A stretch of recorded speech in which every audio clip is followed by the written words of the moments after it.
I'm Royal and welcome to my patch 4.2a tier list. Many champions have received many small buffs and a few already strong champions have received massive buffs. The nerfs to Shield Bow and Phantom Dancer have also shook the meta quite a bit. So let's get straight into it, starting with the jungle. Kayn, and especially Assassin Blue form Kayn, has received major buffs once again.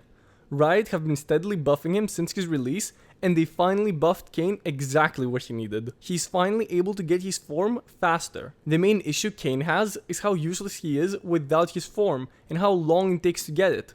Now that you're able to get it a lot quicker, in combination with more damage buffs, Kayn will start dominating in the jungle. His ability to fit any team comp with his choice of form, going Bruiser or Assassin, makes him strong in so many different situations. In the early game, you want to farm up and not fall behind. Make sure you're ganking champions based on which form you want. Gank ranged champions for blue Kayn and mid lane champions for red Kayn. Once you get your form, you can start having some fun. With Bruiser Kayn, you mostly want to play with your team and set up good knockups with your second ability by flanking through walls. With Assassin Kayn, you're just looking for one-shots on called out targets. Your AoE damage is insane, so don't be afraid to go in on multiple enemies, but just make sure you use your ult to buy enough time for your team to follow up. With the nerfs to Kai'Sa, Shield Bow, and Phantom Dancer, hyper carry ADCs won't be as strong as they were last patch. Ezreal, however, has received some major buffs this patch. He has gained attack damage, attack speed, a damage buff on his main ability, and a lower cooldown on his ultimate.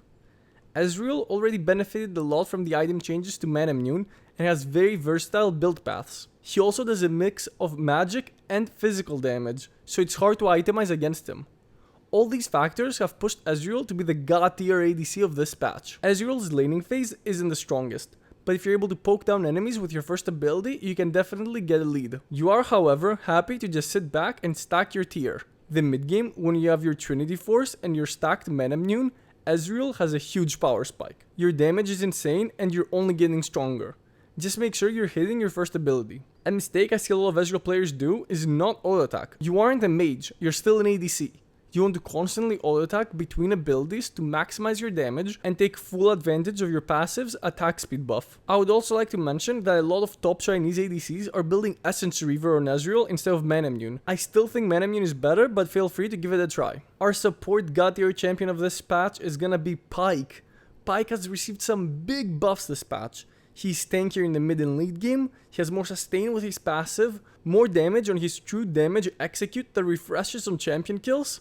All these changes are greatly gonna benefit his late game team fighting. Lastly, his first ability Hook also got a damage buff. His Hook already did an insane amount of damage, but now it's just disgusting. It does 120 damage level 1. If you're keeping up with my Unranked to Challenger series, you know how strong Pyke can be, especially level 1. In lane, you just want to look for hooks on mispositioned enemies to pick up 2v2 kills. But where Pyke shines the hardest is roaming. With your second ability and the Pathfinder rune, you will very quickly get to mid lane undetected.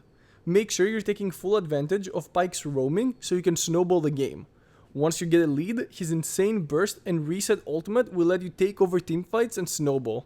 In the top lane, we didn't have many changes, so Jax will continue to dominate in this patch. His split pushing and dueling are still the strongest in the game. He does both physical and magic damage, so he's extremely hard to itemize against. Like I've said in previous videos, his split pushing is insane, but he also has great team fighting, with his ultimate and third ability keeping him alive for a very long time. It's also very hard to kite him due to his low cooldown jump.